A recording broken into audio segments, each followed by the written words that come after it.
Halo, perkenalkan, nama saya Yaps Lutfi. Panggilan bahasa isyarat saya. Di sini saya mau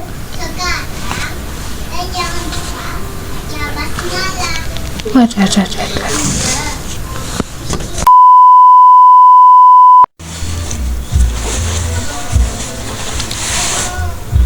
I'm ready. Kita ulang.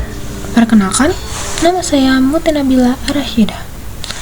Tujuan saya membuat video ini untuk memenuhi syarat mata kuliah, kurikulum, dan pembelajaran. Tapi di sini saya gak akan sendiri.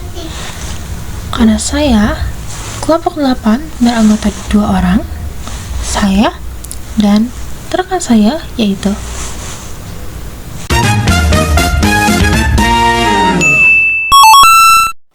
dan materi yang bakal kita bahas hari ini adalah salah.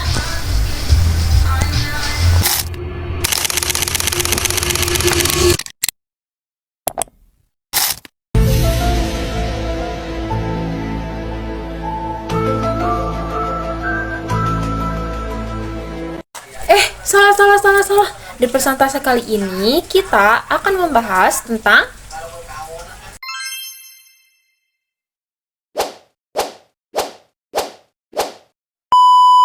Bismillahirrahmanirrahim. Assalamualaikum warahmatullahi wabarakatuh. Yang terhormat Bapak Adiana Gofar selaku dosen pengampu mata kuliah kurikulum dan pembelajaran, dan teman-teman sekalian, pada kesempatan kali ini saya ingin menyampaikan sambutan selamat datang dalam diskusi mata kuliah kurikulum dan pembelajaran dengan topik pembahasan prinsip-prinsip pembelajaran. Saya berharap diskusi kita kali ini dapat memberikan wawasan dan pengetahuan baru tentang prinsip-prinsip pembelajaran yang efektif dan aplikatif. Oke, mari kita mulai diskusi dengan suasana yang kondusif dan santun. Sebelum itu, mari kita mulai dengan baca basmalah bersama-sama. Untuk penjelasan pertama akan dijelaskan oleh rekan saya yaitu Brili Bisrihsen. Kepadanya saya persilakan. 2,000 years later. 1 hour later. 2 hours later. 3 hours later. A few moments later. Just then, later. End of flashback.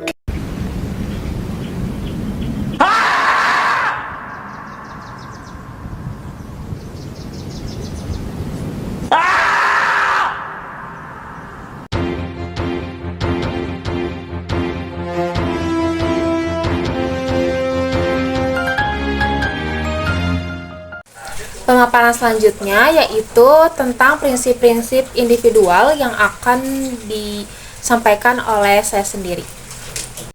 Oke, baik, di sini saya akan menjelaskan tentang prinsip individual. Prinsip individual adalah konsep yang menekankan pentingnya mempertimbangkan keunikan dan kebutuhan individu dalam berbagai konteks, yaitu seperti konteks pendidikan, psikologi, dan manajemen. Nah, berikut adalah beberapa aspek yang penting dari prinsip individual. Nah, yang pertama ada keunikan individu. Jadi seseorang tuh memiliki karakteristik, minat, bakat, dan kebutuhan yang berbeda-beda dan sangat unik. Lalu yang kedua ada perbedaan individu. Individu memiliki perbedaan dalam banyak hal, yaitu dalam kemampuan, dalam gaya belajar, kepribadian, dan latar belakang. Lalu yang ketiga ada juga pengembangan potensi. Prinsip individual menekankan pentingnya membantu individu untuk mengembangkan potensi dan kemampuan mereka. Oke, seperti yang ada di PPT, bahwa di contoh ini tercantum bahwa setiap siswa itu memiliki kemampuan dan gaya belajar yang berbeda-beda, dan bagaimana sih hak guru seharusnya menanggapi hal tersebut. Nah, jadi guru itu harus memastikan bahwa setiap individu siswa itu dapat belajar secara efektif, dan guru juga dapat menggunakan metode pembelajaran berbeda-beda agar siswa itu terpenuhi kebutuhannya. Oke, selanjutnya ada prinsip transfer, prinsip retensi, dan prinsip tantangan. Oke, apa sih prinsip transfer itu? Prinsip transfer itu merupakan kemampuan untuk menerapkan pengetahuan dan keterampilan yang telah dipelajari dalam situasi baru atau konteks yang berbeda. Nah, tujuannya untuk membantu individu menghasilkan apa yang telah dipelajari di kehidupan sehari-hari atau dalam situasi yang relevan. Nah, selanjutnya ada prinsip retensi. Prinsip ini merupakan kemampuan untuk meningkatkan dan mempertahankan pengetahuan dan keterampilan yang telah dipelajari. Tujuannya untuk membantu individu mempertahankan informasi dan keterampilan yang telah dipelajari sehingga dapat menggunakannya dalam jangka panjang. Dan yang terakhir ada prinsip tantangan atau challenge. Prinsip ini merupakan kemampuan untuk menghadapi dan mengatasi hambatan atau kesulitan dalam proses pembelajaran.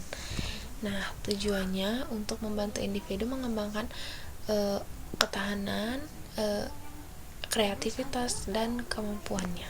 Oke, yang terakhir ada prinsip pengulangan, balikan, prinsip penguatan, dan evaluasi. Apa sih prinsip pengulangan itu? Jadi, prinsip pengulangan ini merupakan proses mengulangi informasi atau keterampilan untuk memperkuat pemahaman dan meningkatkan retensi. Nah, tujuan dari prinsip ini yaitu membantu individu mempertahankan informasi dan keterampilannya dalam jangka panjang. Lalu ada prinsip balikan atau feedback, merupakan proses memberikan umpan balik kepada individu tentang kinerja atau hasil belajar mereka. Tujuannya untuk membantu individu memahami kekuatan serta kelemahan mereka serta meningkatkan kinerja dan hasil belajar. Lalu juga ada prinsip penguatan. Ini merupakan proses memberikan penguatan positif atau negatif untuk meningkatkan kemungkinan perilaku atau kinerja yang diinginkan. Nah, tujuannya untuk membantu individu memahami perilaku atau kinerja yang diinginkan dan meningkatkan motivasi untuk mengulanginya. Dan yang terakhir ada evaluasi. Ini proses menilai kinerja atau hasil individu untuk menentukan apakah tujuan dari hal yang sudah diperbuatnya sudah tercapai atau belum. Nah, tujuannya untuk membantu individu memahami kemajuan mereka, mengidentifikasi area yang perlu diingatkan atau ditingkatkan kembali, dan membuat keputusan tentang langkah apa sih yang perlu dilakukan selanjutnya. Oke, baik. Nah, yang ini adalah materi terakhir yaitu evaluasi kurikulum. Evaluasi kurikulum adalah proses menilai dan mengukur aktivitas kurikulum dalam mencapai tujuan pendidikan. Ini melibatkan penilaian terhadap kurikulum itu sendiri, implementasinya, dampaknya apa pada hasil belajar siswa. Nah, tujuan evaluasi kurikulum ini adalah untuk pertama, menilai referensi dan kesesuaian kurikulum dengan kebutuhan siswa dan masyarakat, lalu mengidentifikasi kekuatan dan kelemahan kurikulum, meningkatkan kualitas kurikulum dan proses pembelajaran, menginformasikan keputusan tentang pengembangan kurikulum lebih lanjut.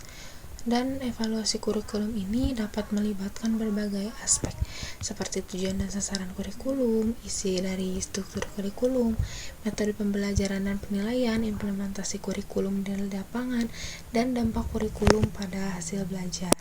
Sekian dari kami, mohon maaf bila ada tutur kata dan perilaku yang kurang berkenan di hati. Saya Muti Nabila Rasyida sebagai moderator pamit undur diri. Wassalamualaikum warahmatullahi wabarakatuh.